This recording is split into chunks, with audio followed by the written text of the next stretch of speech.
Hello and welcome to the Ramcast number 87. I'm your host, Korrie. Who are you? Callie. Who are you? I'm James. No, you're not. Oh. Well, this week is Act Happy Week, but that's not a problem for me because I always act happy. You don't look happy. I'm very happy. I always act happy. I'm happy. I'm totally not crying inside. Just like Yes, Unikitty. you are. Just like Unikitty. Everyone here is dead on the inside. That's why we're on the show. Well, anyways, it's time for the announcements. But first, we have an interview with Senior English teacher, Miss Little. Let's roll that footage because it was a really good interview. Come on. Students might have noticed a colorful display of comics in the hall near Miss Little's room. Many of the comics feature current political figures. Here to tell us a little bit about that is Miss Little herself. Hello and welcome to the show. Thanks for having me. So, what was the assignment for the comics? So the assignment comes from a textbook in dual credit English called Monsters, and we study monsters in their different forms. And through the textbook, there's an assignment where you're supposed to take and incorporate like monsters into a political cartoon, since sometimes politicians are painted as monsters. And so it was like to monster size a political cartoon. What are some of the issues illustrated in the assignment? Students could choose any political issue that spoke to them personally. They could choose any politician, any side, and then they just had to incorporate like a monster into the political cartoon. So some of the cartoons you'll see, maybe the politician is a vampire or a werewolf. Now, does this have to be Or a demon? current politician or it's political? No, I actually It could be any. opened up the history books because I don't know if some people are involved in current political issues, if they know what's going on. So I actually had a student do a cartoon about the Vietnam War because their grandpa had been in the war, and so that was a personal issue to her. Yeah, I understand that. Has it been difficult to discuss any of these controversial topics? There have been some difficult issues. I had a few students ask me if they could create their political cartoon at home because they were afraid that if they did it in the classroom that people would see maybe which side of the political spectrum they fell on, and then that they would be judged by that. So I did have some apprehensive students. So I just said, if you just do it outside of the classroom and make sure I get it, that was okay. Okay. That's good. Yeah. I also noticed a lot of hallway traffic. All of a sudden, I'm walking outside of my classroom door and there are students I've never seen before in my life, and they're having discussions and pointing out like, hey, what is this issue? I didn't know about that. Or, wow, that's a neat interpretation of that issue. So got a lot of conversations happening. Well, thank you for being with us and doing this interview. Awesome. Thanks for having Thank me. you Thank for you. being here. Appreciate you. Have Thank a you. good day. Thank you. Thanks. Wow, that was a great interview. I encourage you all to go check out the comic strips they have on the wall in C building. They're pretty good. Now on to our announcements. It's show week for the operetta. You can come and watch on Thursday at 7 p.m., Friday at 7 p.m., and Saturday at 2 p.m. and 7 p.m. Get your tickets before they sell out. Every year, Verneuil Publications produces a student writing and art magazine called Java Magazine. Like Minecraft. Java 2025 is underway, and the theme this year is Through Our Eyes. They are in search of poems, essays, stories, art, and photography for the magazine. Submissions are due by April 2nd this year, so don't delay. Popcorn Pete is coming up. If you are interested in acting or working as a crew member for this drama club event, please plan to attend the first Popcorn Pete meeting in the theater on Tuesday, April 1st. Students parking on campus. Please make sure you have a tag visible in your car and you are parked in your spot in the parking lot. Miss Deaton will be putting violations on cars without a tag. Please come pick your own spot in Miss Deaton's office, F117 by the media center, or your car is getting towed and impounded, and it's going to end up like a cube, just like Finn McMissle's partner in Cars 2.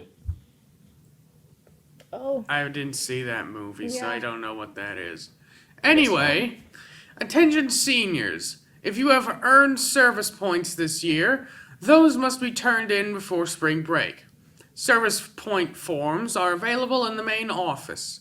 Underclass forms are due at the end of the school year. MVTHS will have an early dismissal next Wednesday, March 26th at 2 p.m. Yay! I don't have to come to school. I'm skipping. Prepare to write me up, Mr. Kanky. For years, MVTHS has been subjecting us to the ritual of SAT tests. This year, we are changing up the act for the ACT test. Ew. Why? Because they love torture us. No, it's actually state and federal law that we take a yearly standardized test. Plus, you can get into a good college, right, Callie? No. Great. So what's the difference between the SAT we have been taking and the ACT we are now required to take against our will? Well, apparently it's scored differently. I don't care. The SAT was scored 400 to 1600, and the ACT is scored 1 through 36. I still don't care. The SAT covered only reading, writing, and math, but the ACT covers reading, English, math, and science. Reading, English, same difference. Yeah, No, it's not. it is. Generally, the SAT gives more time per question, which the ACT is faster paced. So sorry if you learn slowly, you're not going to finish it in time. People like me. It would be nice if we speed up time. And speaking of time, where, or should I say, when is our time traveling reporter? Oh, I should be going now. Yeah, go time travel Yeah, real quick. true.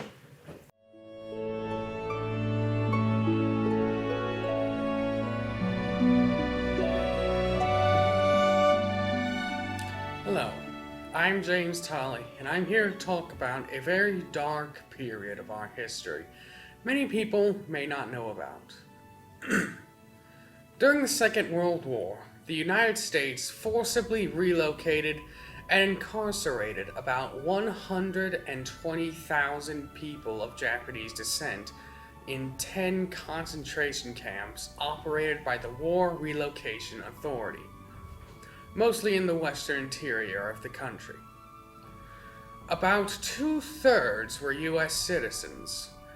These actions were initiated by Executive Order 9066, issued by President Franklin D. Roosevelt on February 19, 1942, following the outbreak of war with the Empire of Japan in December 1941. About 127,000 Japanese Americans then lived in the continental U.S., of which about 112,000 lived on the West Coast. About 8,000 second-generation American-born Japanese with U.S. citizenship and third generation. The rest were immigrants born in Japan who were ineligible for citizenship. In Hawaii, where more than 150,000 Japanese Americans comprised more than 1/3 of the territory's population, only 1,200 to 1,800 were incarcerated. Internment was intended to mitigate a security risk which Japanese Americans were believed to pose. Following the executive order, the entire West Coast was designated a military exclusion area, and all Japanese Americans living there were taken to assembly centers before being sent to concentration camps in California, Arizona, Wyoming, Colorado, Utah, and Arkansas. Internees were prohibited from taking more than they could carry into the camps, and many were forced to sell some or all of their property, including their homes and businesses. At the camps, which were surrounded by barbed wire fences and patrolled by armed guards, internees often lived in overcrowded barracks with minimal furnishing. Hospitals in the camps recorded 5,981 births in the camps, and 1,862 deaths during incarceration. Now, I will be leaving this shameful part of our history.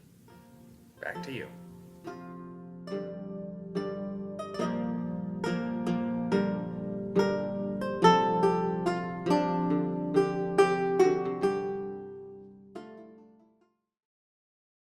That was our show. What did we learn today? That people are not always happy even though they may act happy. I've learned that depression is a serious problem, and those who face depression should talk to someone. And we shouldn't make jokes about it. If you feel like you need some help, call or text 988 and get connected with a confidential trained counselor. Hi, God. Tell Jesus I said hi. He's really cool. And you know, I'm really sure he would love for you to like and subscribe too. That's not going to get us canceled at all. Cut! And we're out!